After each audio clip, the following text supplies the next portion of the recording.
Welcome to মনময়ূরী blogs. তোমরা যেখান থেকে বসে ভিডিওটা দেখছো তারা আশা করি সুস্থ আছো, ভালো আছো।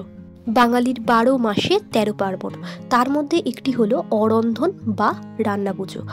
আজকে আমাদের বাড়িতে রান্না পুজো। এই রান্না পুজোয় কী কী পদ রান্না করা হলো, কী কী নিয়ম পালন করা হলো, তার সম্পূর্ণ ভিডিওর মাধ্যমে আমি তোমাদের সামনে তুলে ধরবো। তাই ভিডিওটা স্কিপ না করে প্রথম থেকে শেষ পর্যন্ত তোমরা দেখো বন্ধুরা, রান্না পুজোর জন্য আমি এখন বাজার করতে চলে এসেছি। প্রচণ্ড বৃষ্টি পড়ছে। রান্না পুজোর আগের দিন এত জোরে বৃষ্টি পড়ছে, ওই জন্য বাজারটা একটু ফাঁকা ফাঁকা। বৃষ্টির মধ্যেও ছাতা নিয়ে মানুষ বাজার করতে এসছে, কারণ আজকে রাত্রিবেলা রান্না করে পরের দিন মানে বিশ্বকর্মা পুজোর দিন খাওয়া দাওয়া অনুষ্ঠান পালন করা। দেখতেই পাচ্ছ বন্ধুরা, ইলিশ মাছের ছড়াছড়ি, বিভিন্ন রকমের ইলিশ পাওয়া যাচ্ছে।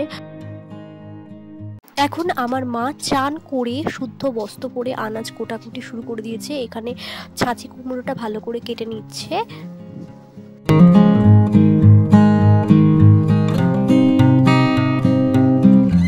ধীরে ধীরে সব আনাজগুলো এক এক করে কেটে নিচ্ছে। দেখতেই পাচ্ছ বন্ধুরা, এখানে বেগুনটা কেটে নিচ্ছে। বেগুন কাটা হয়ে যাওয়ার পর মা নারকোলটা ভালো করে এখানে ছাড়িয়ে নিচ্ছে, ভালো করে সুন্দর করে। হয়ে যাওয়ার পর মা নারকোলটা কুড়ে নেবে। দেখতেই পাচ্ছ বন্ধুরা, প্রথাগতভাবে বিশ্বকর্মা পুজোর আগের দিন গোটা পশ্চিমবঙ্গে ঘরে ঘরে এই রান্না পুজো বা অরন্ধন উৎসব পালন করা হয়। দেখতেই পাচ্ছ মা এখানে ছাঁচি কুমড়োটা করছে। আগেই ডালটা করা হয়ে গেছে মায়ের, তো ছাঁচি কুমড়োটা এখানে খুব সুন্দর করে মা রান্না করছে। দেখো বন্ধুরা, এখানে ছাঁচি কুমড়োটা হয়ে গেছে। এরপর দেখতেই পাচ্ছি এখানে ডালটা খুব সুন্দর করে হয়ে গেছে। এবার 9 রকমের ভাজা মা করবে। এখানে আলু ভাজাটা হয়ে গেছে, নারকোল ভাজাও হয়ে গেছে। এখানে 9 রকমের ভাজা মা ধীরে ধীরে রান্না করে ফেলেছে। তো চলো বন্ধুরা, কি কি করছে মা, কি কি নিয়ম পালন করছে সবটাই আমি ভিডিওর মাধ্যমে তুলে ধরছি। তাই ভিডিওটা স্কিপ না করে তোমরা দেখতে থাকো। মা আগেই নুন হলুদ দিয়ে মাছ মাখিয়ে রেখে দিয়েছিল। এবার ধীরে ধীরে মাছগুলোকে ভেজে নিচ্ছে মা সুন্দর করে।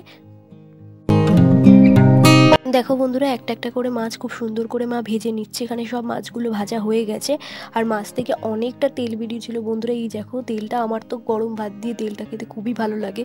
তো তারপরে মা মাছের ঝাল করে নিচ্ছিল।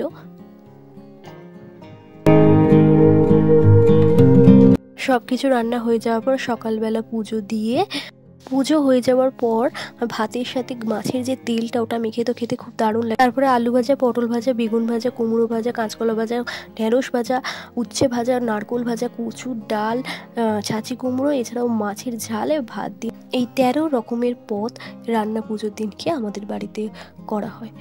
ঠিক রান্না পুজোর পরের দিন জমিয়ে খেতে তো ভালোই লাগে। তোমাদের যদি ভিডিওটা ভালো লেগে থাকে তাহলে লাইক কমেন্ট করে চ্যানেলটা অবশ্যই সাবস্ক্রাইব করে দিও। আজকের মতো সবাইকে টাটা, আবার দেখা হচ্ছে অন্য একটা ভিডিওতে।